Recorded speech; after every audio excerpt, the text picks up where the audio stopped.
Here in Cheshire we've got the Rural Crime Team, which was set up about 3 years ago to look at a number of areas where sort of specialist rural policing was required, and that was rural crime, which isn't just any kind of crime that happens in a rural setting, but it's actually those kind of crimes that really specifically target our rural or farming communities.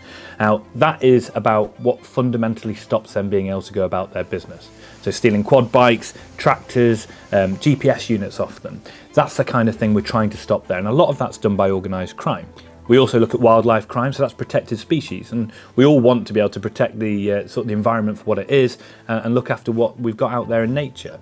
And we have heritage crime, so that is looking after any kind of historical buildings, and a lot of them are actually found in the countryside. And then we have waste crime as well, and that's about targeting those offenders that like to dispose of waste into our waterways or into the fields. Now this is waterways where we get our drinking water from, and also into the fields where our food's grown, so it's really important that we target the people that are involved in those sort of things. There's been a number of times where we've gone out to incidents to help people, and we find them in positions where actually it's not a simple kind of getting them back to help. So we would rely on our friends from the Mountain Rescue Team, Buxton Mountain Rescue Team and other rescue services as well that come along.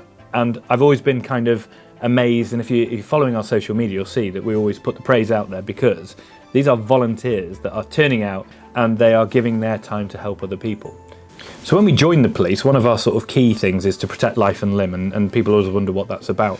And that's kind of a fundamental bit of policing. When we're out proactively looking for baddies, we're also out there to make sure that people are okay.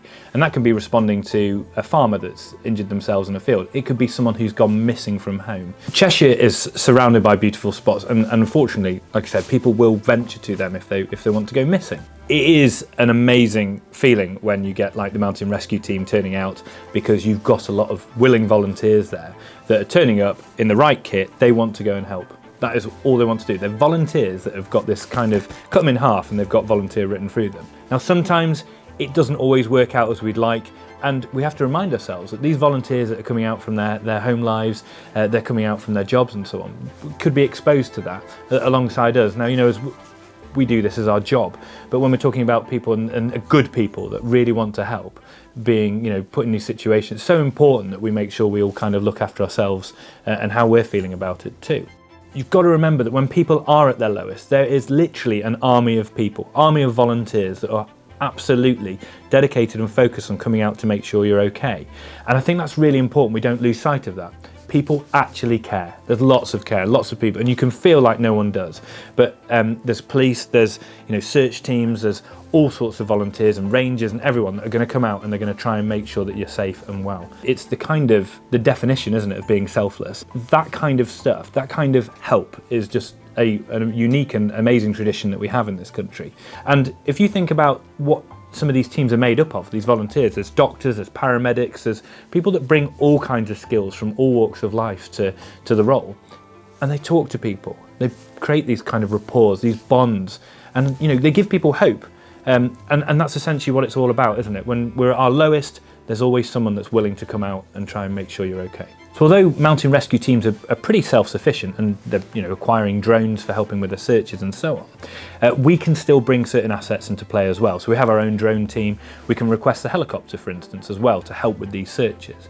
And we've also got to remember that when people are sometimes found, then, you know, depending on their emotional state or their sort of their mental well-being, there may be safety implications as well. So again, we try and work seamlessly with our volunteer colleagues as well to make sure they're safe. And that's really key for us, that whatever we're doing, we keep that constant line of communication, that constant support for one another in place. One of the things that's a huge challenge for rural policing, and this follows right across the country, is those involved in this kind of crime, whether it's coming to take quad bikes, whether it's come to persecute wildlife, whatever, steal from heritage sites, they travel into the countryside to do so. Our biggest challenge for us is sometimes just getting hold or getting the little bit of nugget of information that sort of says, this is who's responsible. We'll travel anywhere in the UK, and we've been down to Kent, we've been down to all sorts of places to get the offenders that commit crime in Cheshire. And that's kind of a message that we really want to get out there, that if you come to Cheshire to commit crime, we will come knock on your door no matter where it is. So it is a real challenge for us, but it's a challenge which we accept and we will absolutely continue to meet. Policing's a team game. It's not just down to us, it's down to everyone who plays a part in being in the countryside. And that is also down to the members of the public that are coming in just to even go for a walk. So it's really important that they know that they can contact us, that we'll take their reports seriously, and that we'll investigate it and try and make sure that the countryside remains a phenomenal place to keep visiting for years to come. So we want people to get in touch. They can either ring 101, it's 999 if a crime's happening there and then, however, or they can use on the computer systems, they can go and report things straight to the team or directly to an officer.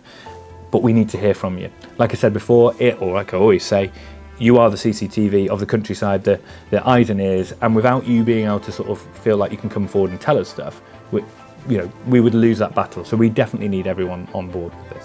So if you find yourself in a situation where you need the help of mountain rescue services, you'd be ringing 999 and you'd be asking for police initially, and then once you get through to the emergency operator, you'd be saying, we need mountain rescue here. And they're well versed in it, they know what they're doing, they'll get the right teams to you and they'll get them to you as quickly as possible.